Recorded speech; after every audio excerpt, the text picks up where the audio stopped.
क्या आपने कभी सोचा है कि जब ग्रहण लगता है तो चंद्रमा और सूरज अचानक से अंधेरे में क्यों डूब जाते हैं? ये केवल खगोलीय घटना नहीं है, इसके पीछे है एक हजारों साल पुरानी कथा।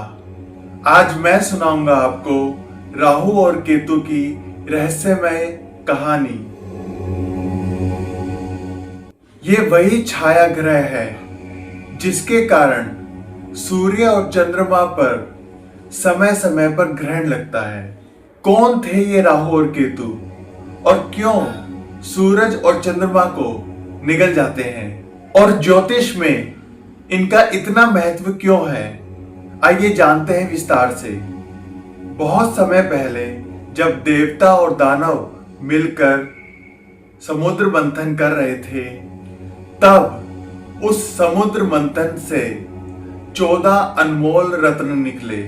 उन्हीं में से एक था अमृत कलश, यानी कि अमृता का रस। देवता और दानव दोनों ही अमृत पीना चाहते थे, लेकिन यह डर भी था कि अगर दानवों ने अमृत पी लिया तो ये अजेय हो जाएंगे और संसार पर अधर्म का राज्य हो जाएगा।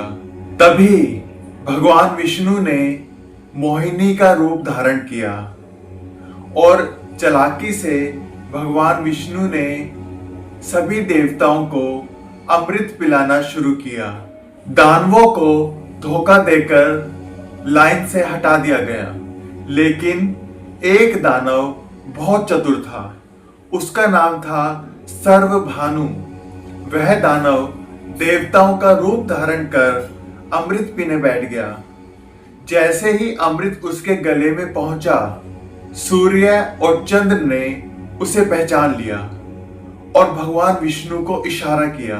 भगवान विष्णु ने तुरंत अपना सुदर्शन चक्र निकाला और सर्वभानु का सर धड़ से अलग कर दिया।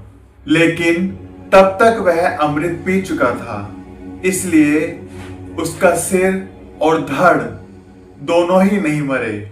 सिर बन गया राहु और धड़ बन गया केतु।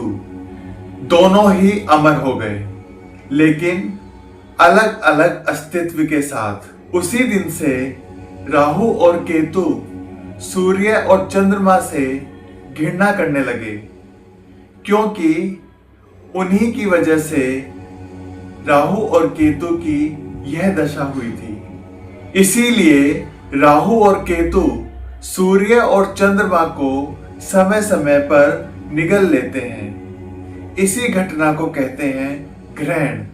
राहु और केतु भौतिक ग्रह नहीं है, ये एक छाया ग्रह है।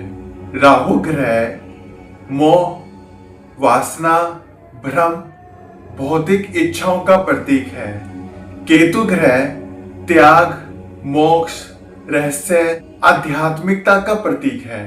जब ये किसी कुंडली में प्रभावी होते हैं तो व्यक्ति या तो अत्यधिक भौतिक संसार में डूब जाता है या फिर सब छोड़कर आध्यात्मिक पथ पर निकल पड़ता है। राहु दोष शांति के लिए हनुमान जी की पूजा और दुर्गा चालीसा का पाठ करना चाहिए, और केतु दोष शांति के लिए गणेश जी की आराधना और महामृत्युंजय मंत्र का जाप करना चाहिए।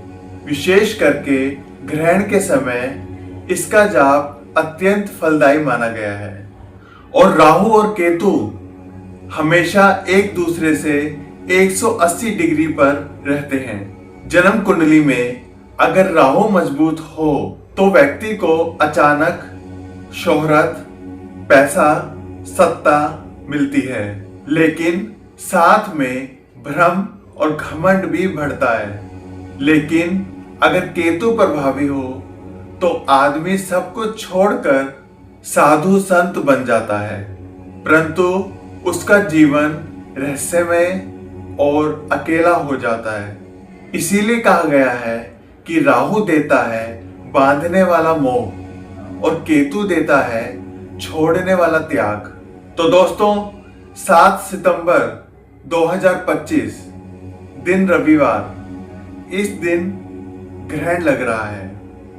तो जानते हैं आपकी राशि पर इस ग्रहण का क्या असर पड़ने वाला है। पहली राशि है मेष। गुस्सा और जल्दबाजी से बचें। वृषभ राशि, धन और परिवार में उतार चढ़ाव आएगा। मिथुन, शिक्षा और संतान पर असर होगा। कर्क, घर परिवार में मतभेद होगा। सिंह, भाइयों से दूरी और अहंकार बढ़ेगा। कन्या, पैसों में धोखा हो सकता है। तुला, रिश्तों में तनाव बढ़ेगा। वृश्चिक, गुप्त शत्रु बनेंगे। धनु, मित्र लोग आपसे दूर हो जाएंगे। मकर, करियर में बाधा आएगी। कुंभ, जीवन में बड़े फैसले प्रभावित होंगे। मीन, स्वास्थ्य और कर्ज की समस्या बढ़ेगी। तो दोस्तों, अगर राहु और केतु को शांत करना है तो मैंने जो इससे पहले उपाय बताए थे आप वो जरूर करिएगा। जो भी ये असर होने वाला है सबकी राशियों के ऊपर वो थोड़ा कम होगा। और दोस्तों, राहु और केतु की ये कहानी हमें यह सिखाती है कि जीवन में मोह और त्याग दोनों जरूरी है। अगर सिर्फ राहु है तो इंसान भटक जाता है, अगर सिर्फ केतु है तो इंसान सब कुछ त्याग कर अकेला हो जाता है। संतुलन तभी बनता है जब हम दोनों को समझकर सही मार्ग चुनते हैं। अगर आपको ये रहस्यमय कहानी पसंद आई हो तो वीडियो को लाइक करें, शेयर करें और कमेंट में लिखें आपके हिसाब से राहु और केतु इंसान के जीवन में सबसे ज्यादा क्या बदलते हैं, मोह या मोक्ष। तो दोस्तों, अनुजित आचार्य को सब्सक्राइब करे बिना मत जाइएगा और मिलेंगे हम फिर से एक नए टॉपिक के साथ, एक नई चीज के साथ, एक नई राशियों के साथ। तब तक के लिए अनुजित आचार्य को विदा दीजिए। सभी को मेरा नमस्कार।